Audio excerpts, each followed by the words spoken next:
Okay, so today we're talking about divorce. And I just wanted to show a presentation and explain why divorce is a very bad habit in America and how we should break it and the controlled factors that play a role into divorce.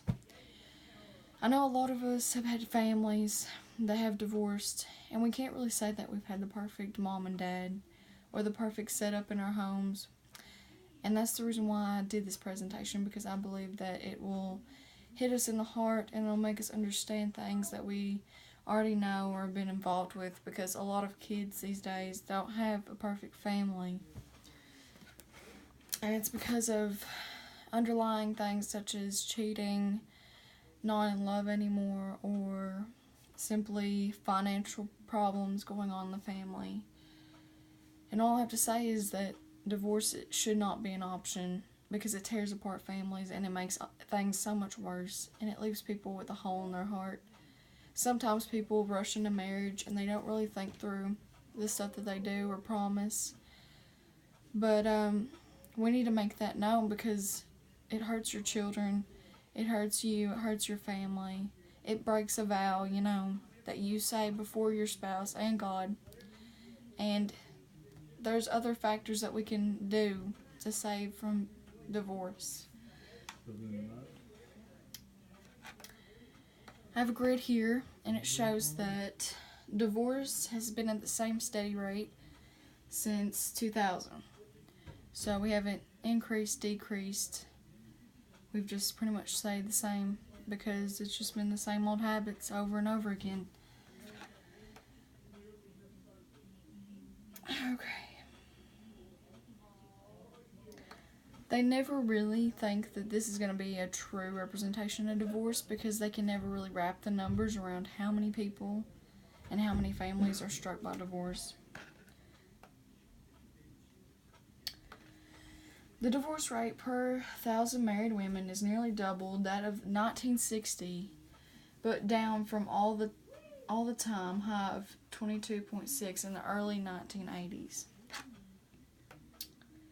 Almost 50% of all marriages in the United States will end in divorce or separation. Researchers estimate that 41% of all first marriages end in divorce, 60% of second marriages in divorce, 73% of all third marriages end in divorce. The United States has the 6th highest divorce rate out of the 20. How often does divorce take place in the U.S.? Let's see here. Every 13 seconds it takes a strike in America. Every 13 seconds there's another divorce, another breakup, another I don't want my kid, you can have him, or another I'm done with you, I'm leaving, I'm going to my parents. The problem with this is that we can't run from our problems all the time. This is pathetic. We need to start making more family time instead of divorce. Carry my stuff, get in the car time. We need to learn that when we make a vow and we make a commitment, we accepted that challenge. And we don't back down from marrying someone. We shouldn't marry for money, looks, or anything else. We should purposely marry for who they are and that you want to be with them for the rest of your life.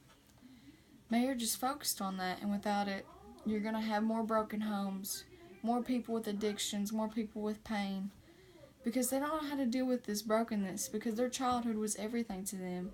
Have you never heard a psychologist say that it all depends on how you were raised and how your childhood went?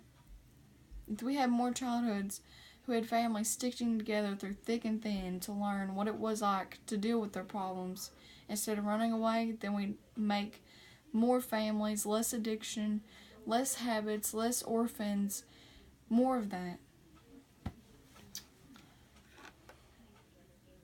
Okay. It says there are 9 divorces in the time that it takes to say your vows.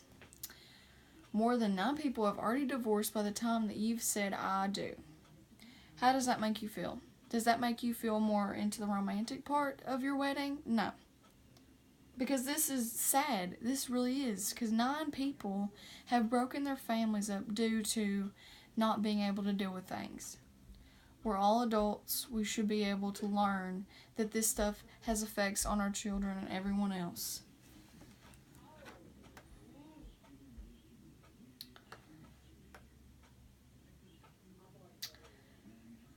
Okay, let's see.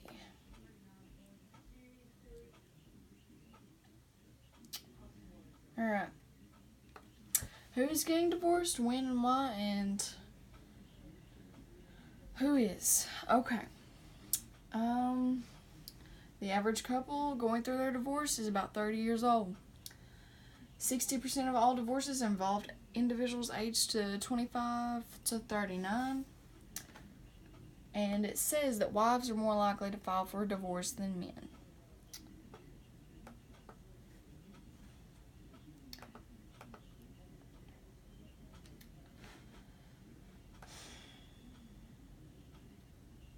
Everything can play a part into divorce. More factors than you know. Life is rough and it hits us at every side. And sometimes we just have to cope and deal with things. And we have to learn that not everything is bad in life and that we need to make the best of it. Here's a couple reasons why people divorce. Their lack of commitment is 73%. They argue too much is 56%. Infidelity, cheating, wanting someone else, 55%. Married too young, 46%. Lack of equality in the relationship, 44%. Lack of preparation for marriage, 41%. Abuse, 25%.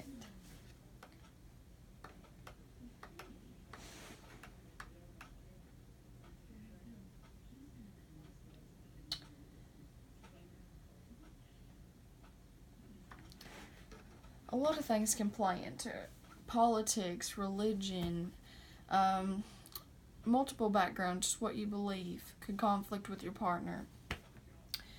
A lot of people, they wonder, how can I save my marriage? Communication is really the key. They don't just say that. They don't just say that to sound cool. They really do mean it. You have to talk to your spouse, because one lack of communication could send someone upset, holding a grudge. Somebody could be holding something in that nobody knows about. And as their other half, it's your responsibility to talk to them, to understand them, to try to evaluate what's wrong with them. And couples don't do that anymore. They just get mad and they leave and they drop their problems. And what you need to do is solve it.